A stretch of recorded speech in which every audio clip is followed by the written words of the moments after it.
Ang mabuting balita ng Panginoon, ayon kay San Lucas.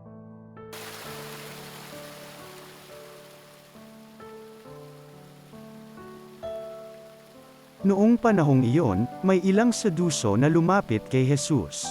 Ang Saduso'y hindi naniniwala na muling bubuhayin ang mga patay.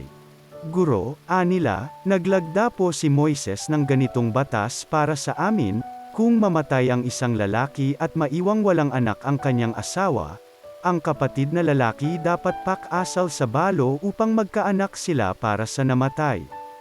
May 7 magkakapatid na lalaki. Nag-asawa ang panganay, at namatay na walang anak. Napakasal sa balo ang pangalawa, at namatay. Gayun din ang nangyari sa pangatlo hanggang sa pampito. Isa-isang napangasawa ng babae at pawang namatay na walang anak. Sa kahuli-hulahay namatay naman ang babae. Sa muling pagkabuhay, sino po sa 7 ang kikilalaning asawa niya yamang napangasawa niya silang lahat?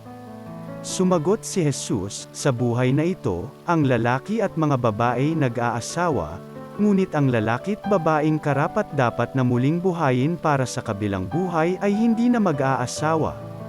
Hindi na sila mamamatay sapagkat matutulad sila sa mga anghel. At sila'y mga anak ng Diyos yamang muli silang binuhay.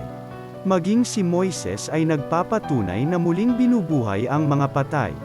Sapagkat sa kanyang kasaysayan hinggil sa nagliliyab na mababang punong kahoy, ang Panginoon ay tinawag niyang Diyos ni Abraham, Diyos ni Isaac at Diyos ni Jacob.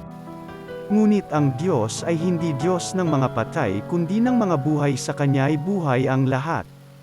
Sinabi ng ilan sa mga eskriba, "Magaling ang sagot ninyo, Guro." At wala nang nang-ahas na magtanong sa kanya ng anuman. Ang mabuting balita ng Panginoon.